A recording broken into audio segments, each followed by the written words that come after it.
So I attend and watch many of these media conferences with the Springboks, and the acid test is always to watch them in the media conference just before the game to see or to ascertain whether one thinks that they will win or not. And looking at these guys as they answer questions, I don't feel a great amount of confidence in them being able to crush France tomorrow. Hopefully I'm wrong, but have a look. Leave your comments and tell me, before the game please, whether you think the Springboks will win or not. Bobby? Hi there, good afternoon, Sia, good afternoon, Rassie. Hope you guys are well. Just a question for Rassie. Rassie, we've seen the late change of Jasper Wiese obviously pulling out and Kwagga going to 8. Do you not feel that this was an opportunity perhaps to give Evan Roos maybe a chance at 8, seeing as he's an out and out 8 and Kwagga's more of a flanker than an 8 man? Thanks. Yeah, I think it's a matter of opinion, for us. Kwagga is it's also out and out 8. He played really well at 8 and done well for us at 8. And I think throughout his career, and when we train, he's definitely our second choice 8. When it comes after Jasper, and when Dwayne was involved, it was touch and go, and Kwagga just covered a lot of positions. So this is a late change. We actually hope that Jasper would pass the criteria and all the concussion HIA, sets of rules that which there are. I think we're probably one of the first countries that was informed that by World Rugby with the new protocol that is category 1, and we were hoping he was going to pass. He looked really good. So with the change so late, a guy like Dion just makes more sense to us. And who knows the French culture and the way they play, and has played a lot against them. So Ivan has been with us for a while now. He deserves a chance somewhere. But I don't think we must forget how well Dion's fully played. Yeah, they kick the most and they won the Six Nations. You spot on with that stat. They definitely kick the most and they won the Six Nations. So on that is, I think Flock is just a kicking technique coach. I'm not sure if he's doing the kicking game actually or if it's Sean Edwards. I think it's Sean, but Flock is an excellent kicking coach. I do think he works with the franchises. I'm not sure. I don't think he'll change the guy's technique within a French setup, but certainly makes them do repetitions like Zwandile is doing with our guys here, and the same with Felix in certain areas. So no, handling 33 kicks, which they kick, and being number 2 in the world and winning the Six Nations, they certainly have a really, really good kicking game. And yes, probably we will have to handle that, but we've got our plans, but it's always difficult to play against a team who's got a really good kicking game, as you can see with their results, where they're currently in the world. Thanks, Ina. How's it, guys? Sia, do you think that with the SAA loss this last night, coupled with your guys' loss against Ireland, do you think that adds a bit of extra pressure to you guys to, get the win this weekend? And then also, with France, pulling out all the stops at the moment in the build-up to the World Cup, they're making it a big spectacle at the stadium. And, it's going to be quite a cauldron tomorrow night with all the fans there and everything. Do you think it's a good experience for you guys in the build-up to the World Cup to get an experience of how it's probably going to be like next year, and also when you might face them in the pool, not the pool stages, the knockouts? Yeah, the second one, I think, it is good. It will be good for all of us. I mean, especially for guys who've never played in a World Cup to see what it will be like, to get that kind of experience. And I think, latching on what Coach Rassie says, we all getting these experiences now, especially for guys who haven't had it before. It will be really good for them to see what it will be like next year, and the type of how big the game is. It's number 4 and number 2 in the world. There's nothing better for some of the guys. Some of the guys will never get to experience anything like this. And when us losing, we always want to win every weekend. It's always a pressure situation every weekend. It's never just because we lost now every game we want to win. Every game we want to play well. We want to make the people proud back at home. And because we've done so well in the past that people expect us to do well. So, and we want to do well as well. And so it's never just because the SAA lost or we lost last week. Of course, there's more pressure, but it's always pressure for us all the time. But that's why we do what we do. And our preparation gives us the comfort and clarity that we can do it. Thank you, Zina. Thank you. Thank you, Rassie. Thank you, Sia. Rassie, Sia can also answer this. We hear a lot about the learnings and the lessons and stuff. And we saw what happened in 2018. I mean, the guys also came out of a poor 2016, 2017, and then 2018 year into and then 2019 picked up. Do we place too much emphasis? And I know we always play, and Sia just said, we always play to win and we never play to lose. But do we place too much emphasis on these year-end tours? Or should it be rather seen as a learning curve and a building curve for a year ahead of a World Cup?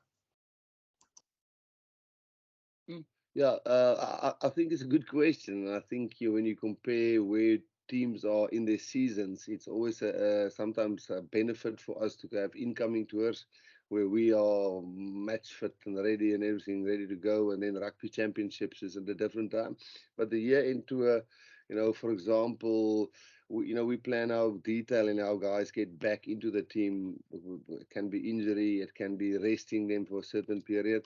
And then just something small can happen. It was nobody's fault. Where I think it was Ulster and Cardiff, I can't remember the other team, or Edinburgh, who withdrew the week before we went into camp. So we lost the 18 minutes into Eben there. We lost the 18 minutes into Sia in that specific game. A couple of guys. So then it makes sure, normally in my experience, your first game at tour a little bit. Not 100% sure how the guys will all click, and because they haven't really played the previous weekend, and we thought they would play. But no, look, Ireland really peak at the right times. They peak. I think in 2018 they were actually also ranked number 2, and we were really nervous going into that World Cup. And then they had a tough pool to get out to. We might have played them in the quarterfinals. So we fully understand that anything can happen the year just before World Cup. But we just don't know that the things that we're trying to do on and off the field certainly has a relevance in the next year. But it's not the determining factor. It has relevance, but it's not the determining factor of how things will pan out in a World Cup year itself. Last question online is Ashfaq. Thanks, Zina. Just one for Sia and a quick one for Rassie. Sia, last week you said that the breakdown is going to be the key battle that can determine the result against Ireland. France probably play a different style. What would you say this week is the main area for you guys to win? And then for Rassie, just in terms of the goal kicking, I know Cheson's going to be responsible this week. Last week we saw Damien was taken away from the kicking after he missed one and he kicked one over. Just a thinking with Cheson, going with Cheson this week instead of Damien?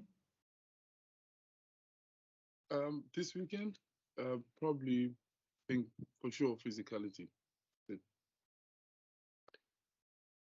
Yeah, and then on the goal kicking, I think you must sort of, just to explain it, and I hope this comes across the right way. There's some guys, I don't know if you've ever seen, but that sometimes when Mornay Steyn plays, Smith is kicking for goals. I've seen many times that when Elton Janneke was playing, what's this flyer's name? He kicked for Paul. So sometimes there's small little things. It can be a dip, it can be kicking style. It's certainly not that we go in a game and say, hey, you're kicking bad, we're taking you off, the other guy's kicking. I mean, it's a considered, measured thing where the guys agree, and normally when the changes happens on that field, it's not us as the coaches who decide who kicks now, who doesn't kick. We don't decide who they kick to the touchline, or don't they kick to the touchline with a penalty. So it's actually confidence, rhythm. It might be a small little niggle sometimes, So definitely we don't tell a guy you're kicking bad, you're not the kicker today, So it's more of as adults working together and deciding what is the best. And hopefully on Monday when Cheslin slots, I would say 5 out of 5, we all will be happy and say yes, it was a good decision. Yeah, you mentioned the physicality. You technique on the French forwards. I remember the game 4 years ago. It was already very, very physical. Even though the whole pack has changed in the French team, what makes them so special and able maybe to match your own physicality that's most of the time above your position team?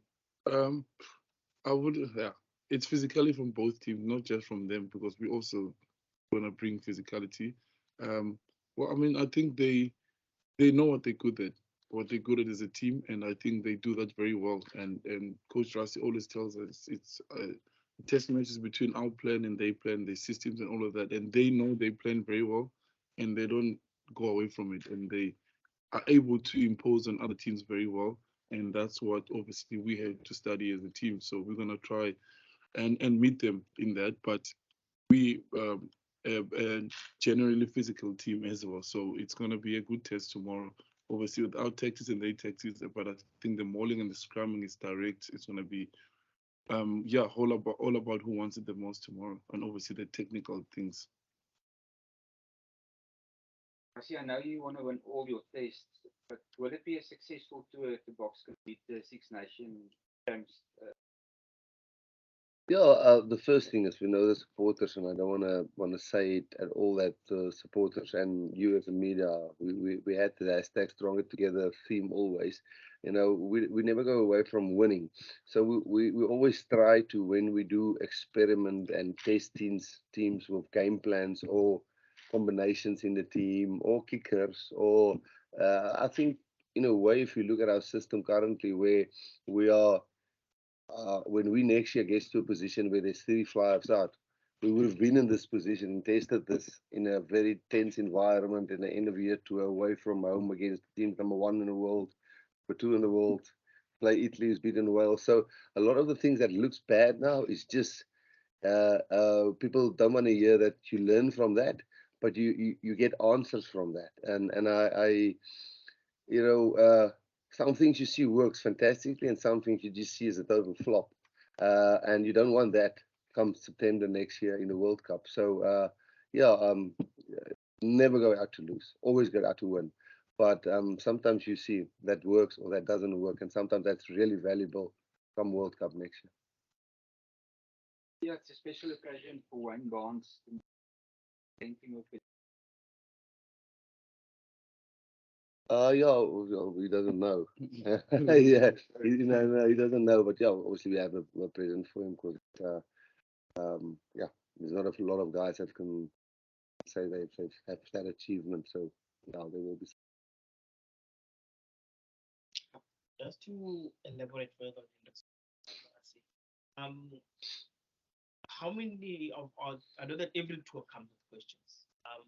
How many of your questions have been answered so far by the tour? I mean, you faced Ireland, you got France weekend, and those probably again the teams that will probably determine how far you will campaign those next year. So, with any questions that you may have had, how many have been answered? Yeah, I think you must look at it this way, not to be clever, anything, just to try and explain it. So you don't always get the answers, but you get what you know definitely does not work sometimes. And that sometimes is more helpful than getting the solution that you actually know, okay, we must try the next thing or the next plan. So sometimes you just see this specific way we did something or select a team or approach the breakdown or did something in the scrum or stop them all. You actually just see this is not the thing that we should do. And then it means try another thing, try something new. So I can't tell you percentage-wise. Some things work brilliantly. I mean, again, I think it was a game of small margins against the world's #1 team. And, you know, we are much better placed when we were in 2018. But being the world champions, you know, we expected to beat teams like Ireland away from home. And the margin shouldn't be 3 points for them. People expect it to be 3 points for us. That we accept. But yeah, so I can't give you a percentage. But I know that doesn't do it. One question for you. When Fabien Galtier took over for the French team, he decided not to pick any player older than 30.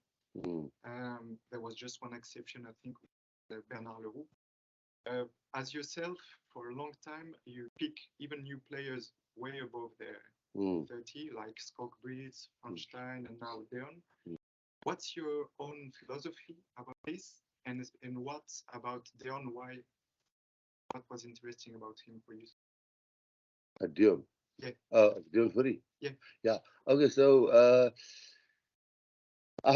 Fabian, when I think he was coaching Toulon, when I was going Munster, he came over to visit us, and we shadowed each other for a week in Limerick, and so we know him pretty well.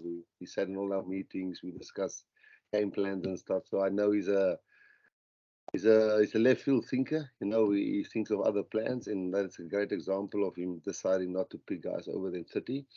We don't necessarily go and say that. You know, we go and say, are we okay in this position? You know, is there a proper first choice with a second choice who's also senior, who's pushing really hard in that position? And then hopefully there's a youngster who's experienced enough that comes through. So, and then in certain positions we feel in a World Cup of only 33 men, you sometimes just need somebody there who supports experience-wise, help creating the culture, and that's where I think a guy like Deon comes in. You know, I'm not saying he's definitely going to the World Cup. There might be an injury, and other hooker might pass him, but he certainly fits that kind of. I'm fit. I'm still strong. I know all leagues. I know France well, the French well, the country well. I know the league well. You know, and I can play two positions. And he's always fit. You know, so. But still, you know, we haven't picked the World Cup squad yet, but that is something that we will look at. Actually, what's your take on French team winning 11 tests in a row? Are they a more balanced side? Or is still playing with all that flair? They're kicking more, doing the driving more. Why are they winning all the time? Why are they doing well? You know, I heard Jake White saying how much Jock was under pressure when he lost 2 test matches, and then Jock won the last 3 test matches. You know, Australia, and then Argentina. And I still think we were in with a chance when Rassie Erasmus gave that time-wasting card. You know, then we almost were not having to chase the rugby championship, but just win the last game. And that's the small margins. You know, I think there's small margins in the game. Sometimes it's a knock on here, sometimes the forward part there, which a player give, sometimes it's a turnover line out. And I remember playing the French here on minute 81 last time. We were behind and we won in minute 84. I remember the French playing Wales earlier this year, where the Wales were in that game right up until the end, and then the Wales lost to Italy. So I just think they are a team that believe a lot.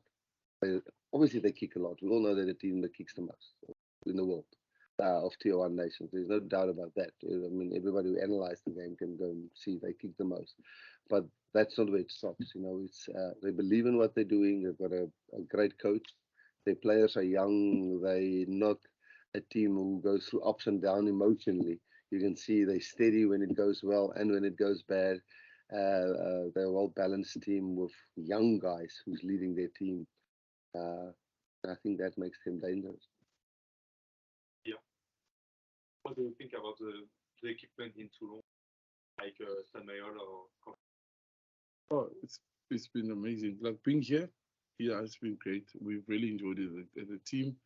I think the hotel staff has really been amazing towards it, and obviously the people of the community have really been welcoming, and obviously the facilities are amazing at Stade Toulon. And yeah, we're grateful, and we say thank you so much to people to welcome us here with open arms. And yeah, hopefully, yeah, like it won't be the first time. Hopefully, if we as the players make the World Cup team, at least we've been here before. We've seen how it is and how the facilities are and how amazing the people are in the community. Yeah, Cheslin is your friend for a long time, you know, as well. What makes you think he could be successful tomorrow with goal kicking duty? Yeah, because he's worked hard on it, and I mean, he's got our backing, regardless what happens. You know, we know he's going out there to give his ultimate best, and the best thing for us as a team, we don't want to leave the results up to him. We wanna play well enough, you know, so that that doesn't become an issue. But like Coach said, next year this time he would have had so many people who are able to kick for poles, and we've been in the situation before. So he's playing there with no pressure on his shoulders at all from us as a team. If he misses, they can do something else great somewhere else. So there's always opportunities for him to do. Well, that's not going to be the first and the last thing that he's been looked at for us as a team. We just want him to play well, do like what he always does, and like coach said, there's no pressure on anyone to do anything. So yeah, he'll be fine regardless what happens. Got about 5 more minutes, so It was for you to come here 1 year before the World Cup, get your bearings in the Yes, yes. You want to answer that? Well, Yes. South Afrikaans time to get your bearings. Yeah. Yeah, so on Afrikaans, South African. But you can take it. I'll take it. I'm from the Spanish. There's a lot of mechanical. Now to get our bearings. Now for us, it's when even in when we played in Japan, we went over the previous year December and went to get used to how things get done and to have respect for the culture and how things work there. I think when people come to South Africa, it would be good if they understand our cultures and how we do things. When we go to New Zealand, we make sure that we try and understand their cultures there. The same with the French. We've got a lot of players that play here, not a lot, but there's quite a few who can speak French, who understand it, who's at the club here and our bases here. We just feel when you go to a country who hosts something, or even just in the rugby champions or anything, from right through from the crowds to the referees to the players, you must do some effort to understand what's going on there, and then you'll be received better. You'll be more comfortable when you training and when you're playing, and we can just give compliments how things are working here from the airport where we check through right through to the hotel to the training sessions. First time we've gone to a training session by boat, which is unbelievable, and we all enjoy it. But tomorrow we know we'll have to find our bearings there as well. questions, guys? Before we wrap up? Yeah, when you look at France, years ago, they've only got three players from the team, and the question was made about the fact that Fabien Gaultier hasn't picked up. But how have they changed? The game plan has definitely changed. I think they they kick a whole lot more, and they play in the right. If you look at their team, they don't play in their half at all. They save the energy to play in your half. So I think that's been working very well for them. And yeah, they've got a strong forward pack who can maul, who can scrum, and they've got guys who can kick for posts. I think their fullback that's injured now. They do those. They have all those everything that you want in a team. But obviously, I think we've evolved too. Now, a lot of people might not see it, but we as a group can see it. And yeah, we're just looking forward to tomorrow to test ourselves against the number 2 team in the world. It's going to be good. It's going to be a proper game. And yeah, I know it's going to be a great atmosphere. But yeah, I'm looking forward to it.